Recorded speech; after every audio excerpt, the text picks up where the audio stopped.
नमस्कार, मैं डॉक्टर कमलेश वर्मा, सहायक आचार्य भौतिक शास्त्र, government PG college Hindaun city, on work arrangement MSJ government college Bharatpur.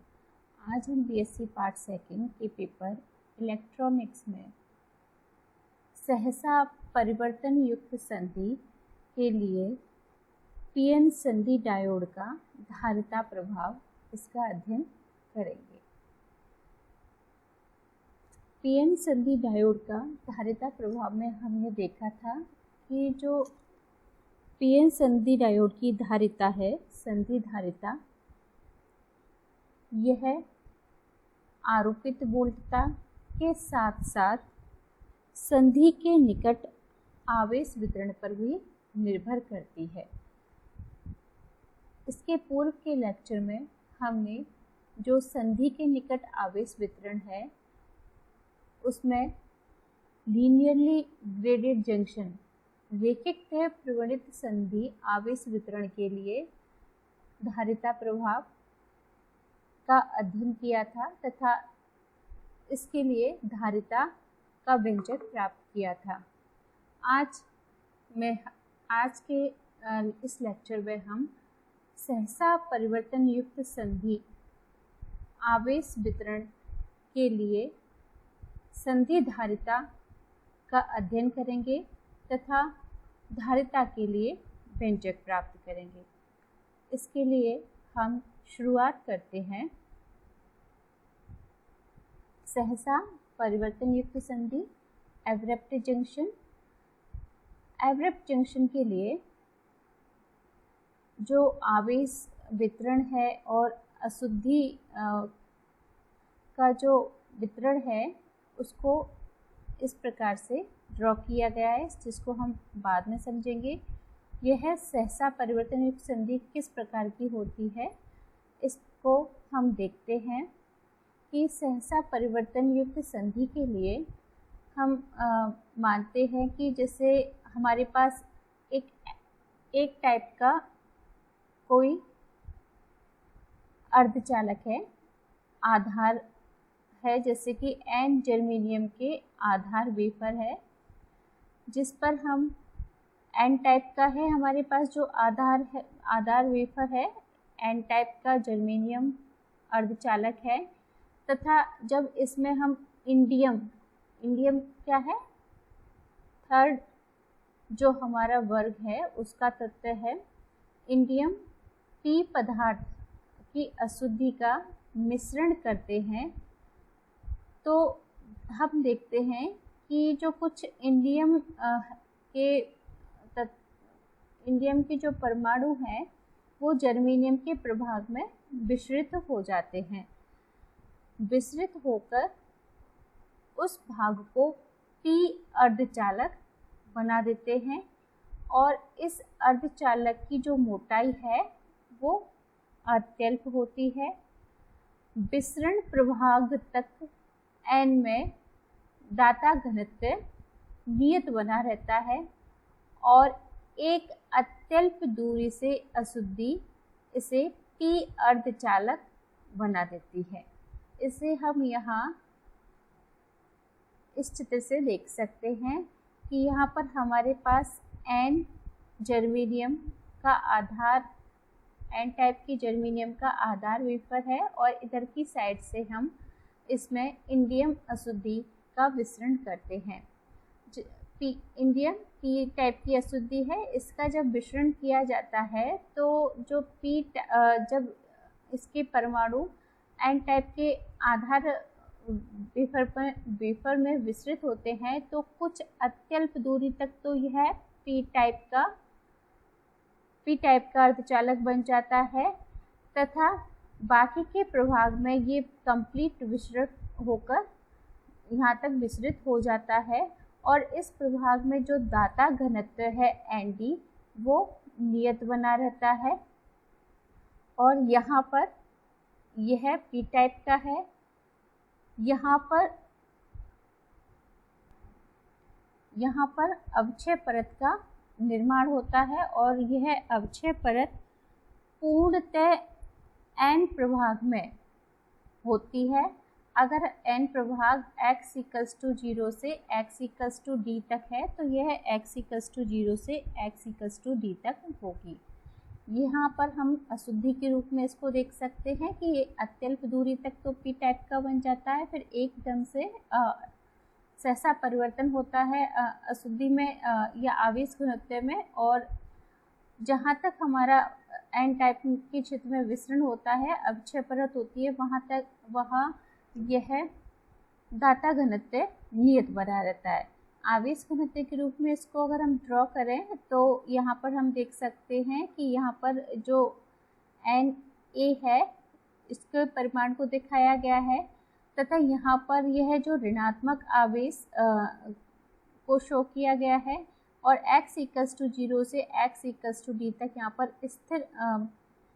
स्थिर धनायन को प्रदर्शित किया गया है, जो कि हमारी अवक्षय परत है। और इसमें जो आवेश घनत्व है रो, यह नियत बना रहता है, तथा इसकी जो विभव है इसको भी यहाँ पर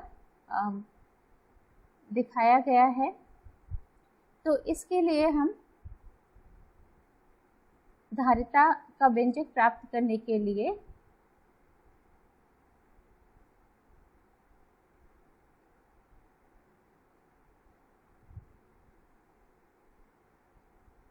जब पी टाइप का जो हमारा फॉर्मेशन होता है, जो पी टाइप का क्षेत्र बनता है, इस प्रभाग में जो ग्राही अशुद्धि घनत्व है, number density of acceptor atoms है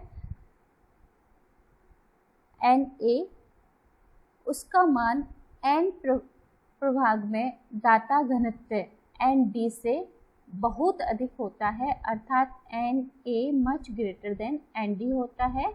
और इस प्रकार की संधि के लिए अवक्षय परत है वो n रीजन में x इक्वल्स टू 0 से पूर्णतः n रीजन में x इक्वल्स टू 0 से x इक्वल्स टू d तक स्थित होती है, और इसमें आवेश घनत्व रो नियत होता है, और आवेश घनत्व का जो मान है वो होता है rho equals to E and D। E यहाँ पर इलेक्ट्रॉन का आवेश है और Nd हमारे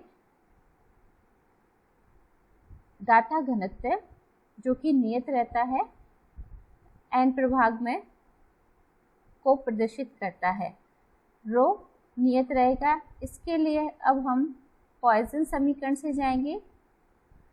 तो n प्रभाग में पॉइसन समीकरण से एक विमीय हम कंसीडर करके चलते हैं, क्योंकि जो हम इसका अध्ययन एक विमीय स्थिति में कर रहे हैं। तो x दिशा में माना हमने d2Vx, हमारा जो आवेश का वितरण और जो हम अशुद्धि का जो देख रहे हैं वो हम x क्षेत्र में कंसीडर करके चल रहे हैं। तो d2Vx over dx square equals to minus rho over epsilon, ये पॉइसन समीकरण है। और इस समीकरण को जब हम समाकलन लेंगे इस समीकरण का, और इसके साथ ही हम Vx के सतत होने के लिए हमारी जो बाउंड्री है x इक्वल्स टू 0 पर, उसके लिए del Vx over del x equals to 0, ये हम सीमा प्रतिबंध रखेंगे। तो इसके लिए हम एक बार समाकलन करेंगे तो हमें यह समीकरण प्राप्त होता है, और जिस यहाँ पर C1 समाकलन नियतांक है, और यह x इक्वल्स टू 0 पर del Vx over del x equals to 0 सीमा प्रतिबंध रखने से C1 का जो मान है वो 0 प्राप्त होता है। तो इस प्रकार से dVx over dx equals to minus rho x over epsilon हमें प्राप्त होता है। इस समीकरण का हम पुनः समाकलन करेंगे। तो पुनः समाकलन करेंगे तो dVx ओवर dx का x के सापेक्ष समाकलन करने पर यहाँ हमें Vx प्राप्त होगा equals to minus rho x square over 2 epsilon plus C2। वापस से एक और समाकलन नियतांक आएगा। इस समाकलन नियतांक को ज्ञात करने के लिए अब यहाँ पर हम अवक्षय परत पर कुल विभवांतर कितना होता है, B माइनस BV, यहाँ पर B आरोपित वोल्टा को निरूपित करता है, और यहाँ जो BV है ये बैरियर वोल्टेज को निरूपित करता है विभव रोधिका के विभव को निरूपित करता है। इसका मान होगा जो हमारी अवक्षय परत है उसकी जो सीमाएं हैं उन पर वोल्टताओं के अंतर के बराबर। अवक्षय परत की सीमा x=d पर है और एक x=0 पर, तो इनका जो अंतर है, इनके विभवों का अंतर किसके बराबर होगा, b - bv के। और इसको हम इस समीकरण से x=d के लिए और x=0 के लिए इस समीकरण से हम विभव के मान रखेंगे। तो x=d रखेंगे यहाँ पर तो हमें यह समीकरण प्राप्त होता है, और x=0 रखेंगे तो यहाँ पर हमें यह प्राप्त होता है। x=0 पर Vx=c2 प्राप्त होगा, और इसको वापस हम सॉल्व करेंगे तो जिससे हमें v - vb का मान प्राप्त होगा -ρd²/2ε, जिससे हम d का मान कैलकुलेट कर सकते हैं। तो d का मान आता है √2ε मल्टीप्लाई विथ b - vv/ρ। तो इस प्रकार से यह जो d है अवक्षय परत की मोटाई को निरूपित करती है। तो यहाँ से हमें अवक्षय परत की मोटाई प्राप्त हो जाती है। इसके साथ ही एकांक काट क्षेत्र की संधि के एक ओर कुल आवेश, एकांक काट क्षेत्र की संधि के एक ओर कुल आवेश Q है तो Q होगा रो, तो आवेश घनत्व है, और एकांक काट क्षेत्र के लिए हम ज्ञात कर रहे हैं तो इससे हम इसकी जो मोटाई है उससे मल्टीप्लाई करेंगे तो रो d होगा।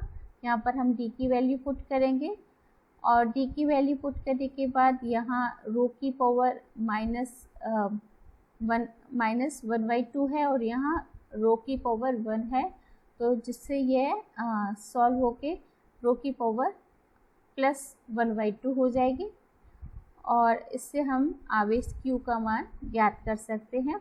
ज्ञात कर लेते हैं। अब संधि धारिता का मान ज्ञात करने के लिए हम संधि धारिता का जो Q के साथ रिलेशन है C=del Q/del V हम इसको वापस से इस प्रकार से लिख सकते हैं, चूँकि BV क्या है, नियत है, विभव रोधिका VV नियत है, तो हम इसको यहाँ पर इस प्रकार से लिख सकते हैं। तो यहाँ हम Q का B - VV के रेस्पेक्ट में आंशिक अवकलन करेंगे, जिससे C का मान हमें प्राप्त हो जाएगा। आंशिक अवकलज के नियमों से हम इसका अवकलन करेंगे, जिससे C का मान हमें प्राप्त होगा 2ε/2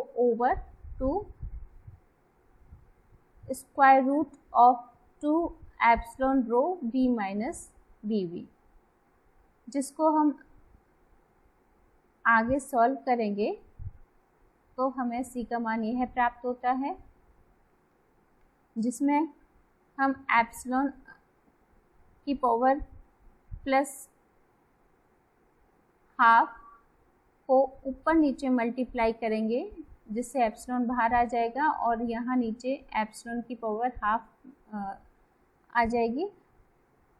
इसका अगर हम मान रखें तो यह मान d के बराबर होता है। ये जो हम वैल्यू है ये d अवक्षय परत की मोटाई के बराबर है, और यहाँ पर इसका हम मान रखेंगे 1/d के बराबर है, तो यहाँ इसकी वैल्यू 1/d रखेंगे, तो C का मान प्राप्त होता है एप्सिलॉन/d। और चूँकि हमने Q निकाला था एकांक काट क्षेत्र के लिए, तो यह धारिता होगी एकांक काट क्षेत्र के लिए, और इसकी यूनिट होगी Fm/m²। अगर हमारा काट क्षेत्रफल कैपिटल A है तो कुल संधि धारिता होगी C=εA/d फैरड। अतः पीएन संधि की जो धारिता है वो आरोपित विभवांतर पर निर्भर नहीं करती है। अतः इस प्रकार की संधि का उपयोग वोल्टता नियंत्रित धारिता के रूप में किया जाता है। तो इस प्रकार हमने सहसा परिवर्तन युक्त संधि के लिए संधिधारिता का व्यंजक प्राप्त किया। धन्यवाद।